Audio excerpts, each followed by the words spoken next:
Buenas noches, hermanos. Vamos a hacer una oración para encomendarnos en las manos de Dios y escuchar su palabra. Bendito Dios, en esta noche te estamos dando gracias porque tú eres nuestro Maestro, porque tú siempre estás pendiente de nosotros, Señor. Y en esta noche queremos encomendarnos en tus manos para que tú seas, Señor, quien hable a nuestros corazones, Padre.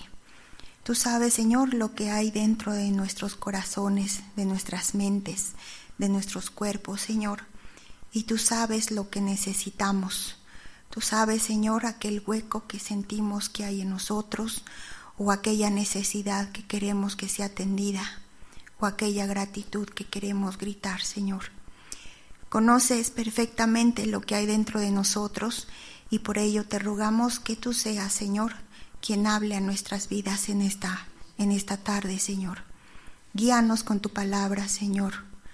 En tus manos, Señor, pongo mi boca, Señor, para que tú hables conforme a tu santa voluntad. Que no sea palabra de humanos, sino que sea palabra de lo alto, palabra divina, Señor, lo que hable a nosotros en esta noche. Gracias, Señor, por estar con nosotros.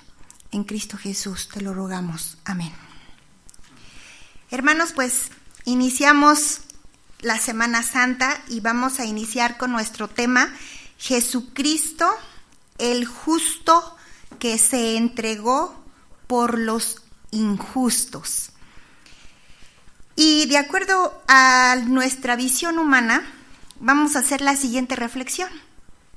Jesucristo, el justo, fue llevado a la muerte injustamente. Fue acusado y torturado injustamente. Los injustos trataron como culpable al único justo que había en este mundo. Y tal parecía que la injusticia era la que se estaba llevando la victoria. ¿Cierto? Parece que la injusticia era la que estaba ganando en ese momento. Cristo pudo haberle dicho al Padre, con su visión humana, pudo haberle dicho al Padre, es injusto que me traten así.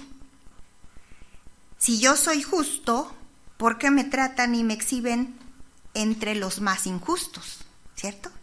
Yo creo que si a nosotros nos hubieran tratado así, quizás varios de nosotros si hubiéramos dicho algo semejante, ¿verdad? ¿Por qué me tratan como injusto si no lo soy?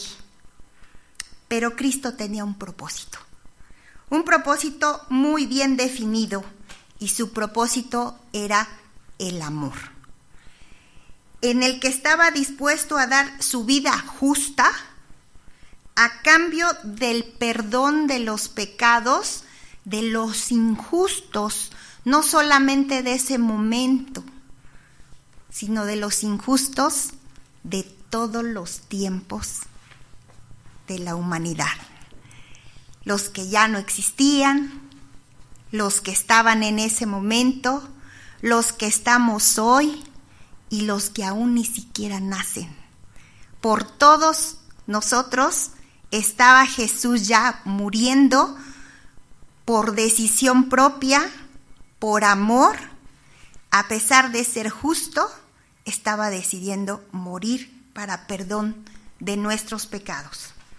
El amor era el eje de todo lo que hacía y de todo lo que todavía va a hacer Jesucristo. Todo lo que hacía Cristo era guiado y enfocado en el amor y en la justicia. Por eso no importaba que ante la visión humana pareciera que la injusticia le ganaba a la justicia, porque el control de todo, ¿quién lo tenía? Lo tenía Dios. El ser humano creía que estaba venciéndolo. El ser humano creía que estaba matándolo, que estaba acabando con él. Pero la verdad de todo es que el control de todo, Dios lo tenía en ese momento, como lo sigue teniendo hasta ahora. La visión humana es limitada. La visión humana canta victorias. La visión humana dice derrotas. pero quien tiene la decisión final es Dios. ¿Cierto, Delia? A Delia le dijeron que casi tenía cáncer. Y esa fue la noticia de esta semana. Pero el control de todo lo tiene Dios. Y bendito sea Dios, hoy le dijeron, de acuerdo a los estudios, que no hay eso. Hay otras cosas que se va a atender, pero no esa, ¿verdad? Su control ya estaba decidido de que Jesucristo iba a morir. La vida y la muerte dependen de Dios totalmente, no del hombre. Dice Jesucristo, por eso me ama el Padre, porque yo pongo mi vida para volverla a tomar. Nadie me la quita, sino que yo de mí mismo la pongo.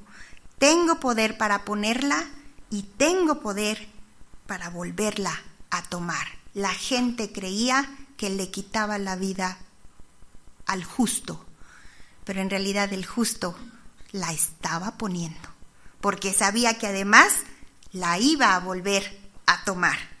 El ejemplo de Jesucristo, el que nos da Jesucristo a nosotros, es una total dependencia en Dios y una vida inmersa en amor y en justicia. Todo lo que Él hizo mientras estuvo aquí era demostrar amor y justicia y una total dependencia en Dios. Y ahora sí, hermanos, todo aquel que profesa a Jesucristo y no guarda sus mandamientos, ¿qué dice Primera de Juan 2:4?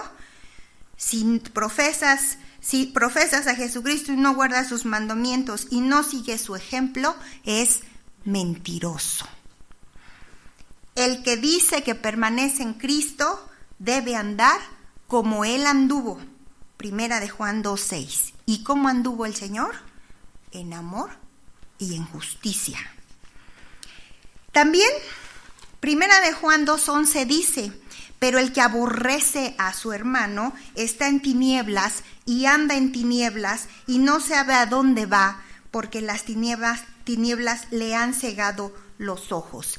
Y les pregunto, ¿por qué una persona aborrece a alguien? ¿Por qué alguien siente aborrecimiento por alguien? Muchas veces es porque ha sido agraviado, ha recibido un mal de esa persona. Otras veces no ha recibido un mal, sino simplemente siente que esa persona le ha generado un sentimiento negativo a él. Porque hay personas que simplemente sienten celos o envidia de alguien. Y ese alguien ni siquiera le ha hecho nada, pero él ya se siente agraviado y ya siente algo negativo por esa persona. Y ya lo aborrece o siente rechazo por esa persona. Y simplemente si esa persona me ha generado un sentimiento negativo puede ser celos, puede ser envidia, puede ser coraje, puede ser tristeza, desilusión, frustración, decepción. Todo eso puede generarnos alguien. Y al tener esos sentimientos negativos y guardarlos en nuestro corazón, y además estar alimentando esos sentimientos, eso es andar en tinieblas, porque no sabemos a dónde vamos, no tenemos claridad. Ese sentimiento negativo quiere seguir siendo alimentado por cosas negativas. Y la oscuridad nos hace ciegos. Nos acostumbramos a vivir con ese sentimiento guardado. Y lo peor es que a veces, sin darnos cuenta, estamos alimentando ese ogro que traemos dentro. Empezamos a pensar cosas negativas. Y lo peor del caso, ¿saben qué es? Que creemos que es real lo que nos estamos imaginando. Y muchas veces ni siquiera es cierto. Simplemente son cosas que estamos imaginando mal. Empezamos a tratar a esa persona con coraje. Nuestra mirada cambia hacia esa persona. Nuestros gestos se acentúan en contra de esa persona y nuestra tranquilidad se termina. Dejamos que fluya todo lo que hay dentro de nosotros y dejamos que nuestra mente maquine muchas cosas y tratamos con desprecio o con altivez a esa persona, sin darnos cuenta que nos estamos dejando llevar por las tinieblas de los sentimientos negativos. Nos empezamos a causar daño a nosotros mismos. A veces ya la persona ni siquiera está, pero nosotros no la queremos soltar. La estamos recordando continuamente, estamos hablando de ella continuamente y nos estamos dañando, nosotros solos. Y entonces podemos preguntarnos, ¿Cristo me dio este ejemplo de alimentar las cosas negativas, de alimentar el rencor, el coraje que alguien me dejó? ¿Cristo actuó así con sus verdugos, con los que lo llevaron a la cruz? ¿Cristo los vio con desprecio, aquellos que lo llevaron a la cruz? En ninguna parte de la Biblia dice que Cristo los haya visto con desprecio. ¿Y le dolía a Cristo? Por supuesto que le dolía. ¿Le dolía físicamente? Por supuesto. ¿Le dolía en el corazón? Seguramente le dolía en el corazón. Y nos duele cuando la gente nos lastima. Y a veces duele más cuando alguien que amamos nos lastima. Y ahí lo traemos cargando. Pero Cristo imploró a Dios ¿acaso Cristo pidió a Dios que exterminara en ese momento a sus verdugos? Tampoco pidió eso Cristo a Dios. Cristo se bajó de la cruz, que tenía poder para hacerlo, y hizo justicia con esos que lo maltrataban. Tampoco lo hizo, hermanos. ¿Tomó la justicia por sus propias manos como hombre? Tampoco lo hizo, hermanos.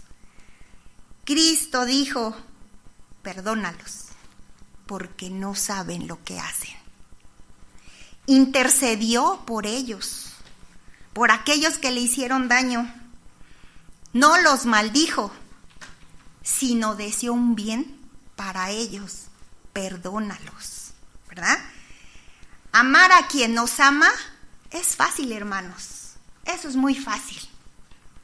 Se da solito, ¿no? Pero amar a quien te ha agraviado, ahí es cuando empiezas a vivir el amor perfeccionado que Cristo ha puesto en ti. Primera de Juan 2:5 dice, pero el que guarda su palabra, en este verdaderamente el amor de Dios se ha perfeccionado. Por esto sabemos que estamos en Él. Nuestro amor, hermanos, no es un amor cualquiera. El amor que nosotros somos capaces de dar es un amor perfeccionado. Es un amor que es capaz de dar un bien a alguien que nos ha dado un mal. Es un amor que nos dice la palabra de Dios, amad a vuestros enemigos. ¿Sí? Cuando empezamos a dejar que el eje rector de nuestras vidas sea el amor y la justicia que Cristo vivió, entonces las cosas cambian, porque entonces sí nuestra visión empieza a ser diferente. Es el amor quien nos enseña a perdonar, a ver que lo negativo no viene de lo alto. Lo negativo no es bendición. Lo negativo es destrucción. Entonces, si necesitamos que nuestro corazón sea liberado de esos sentimientos negativos, que Cristo rompa esas cadenas de esclavitud, de rencor, de coraje, de celos, de envidia, de tristeza, de depresión, de insatisfacción, de frustración y muchos sentimientos negativos que pueden haber aparte de estos y que podemos estar trayendo en nuestro corazón cargando, hermanos.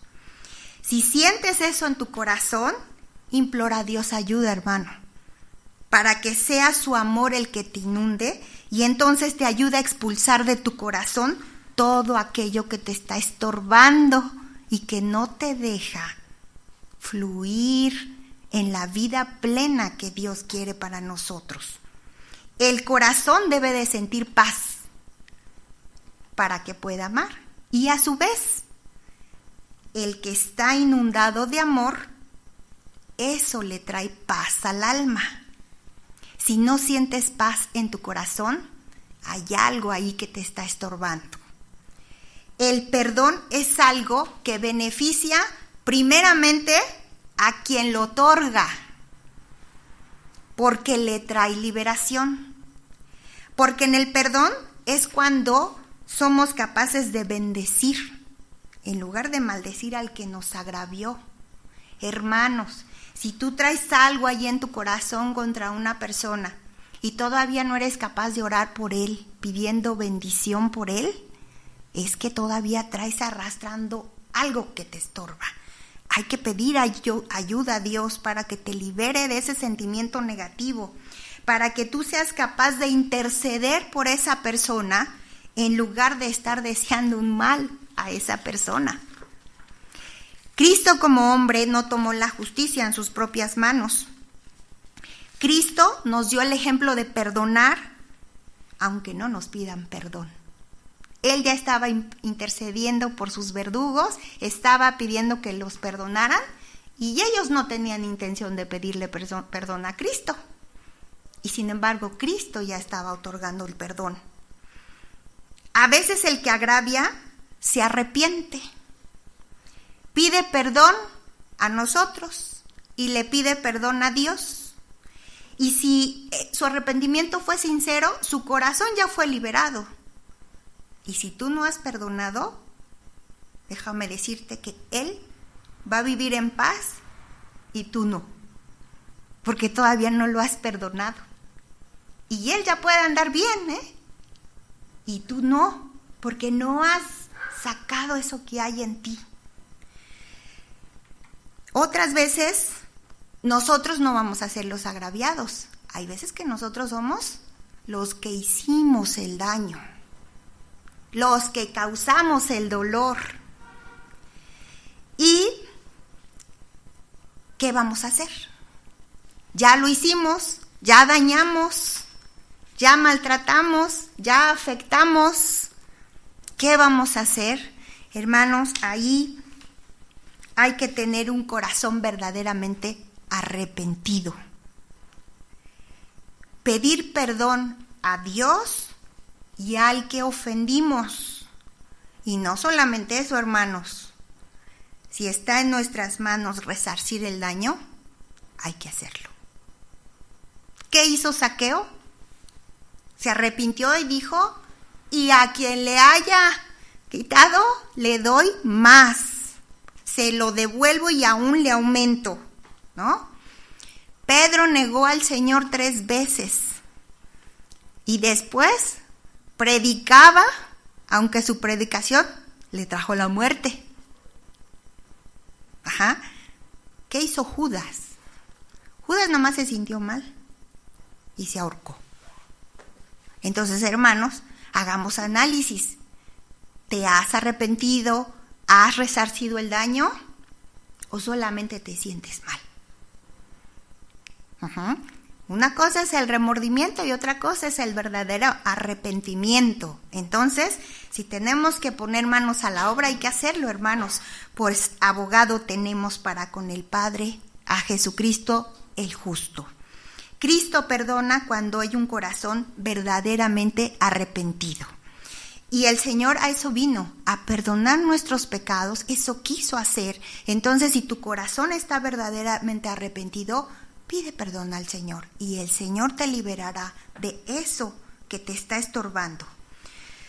Hermanos, ¿por qué somos injustos?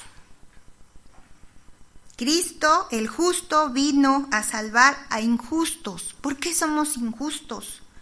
Porque no perdonamos de corazón a quien nos agravió y no nos damos cuenta que a nosotros, Cristo, ya nos perdonó. Y a veces nosotros no queremos perdonar. ¿Por qué somos injustos? Porque le reclamamos al que nos agravió todo lo que nos hizo. Y se lo estamos recordando una y mil veces, para que no se le olvide lo que nos hizo. Cuando a nosotros Cristo ya no nos reclama los pecados pasados y ya no se acuerda de ellos. Pero nosotros sí nos acordamos de lo que nos hace. ¿Por qué somos injustos? Porque deseamos que sufra aquel que nos causó un daño. Y no nos damos cuenta que a nosotros no nos desearon un sufrimiento, sino antes de lo contrario. Cristo nos amó, dando su vida para ofrecernos vida eterna. No solamente no nos deseó un sufrimiento, sino nos perdonó y nos ofreció vida eterna. Cristo el justo nos puso un ejemplo de amor, de justicia y de perdón. Nos puso ejemplo de interceder y de bendecir. Si queremos seguir sus pasos y queremos que su amor y su paz nos dirijan, pongámonos en sus manos y dejemos en sus manos todo aquello que nos estorba para ser liberados, hermanos. Pues como dice Primera de Juan 2:10, el que ama a su hermano permanece en la luz y en él no hay tropiezos. Que Dios los bendiga, hermanos.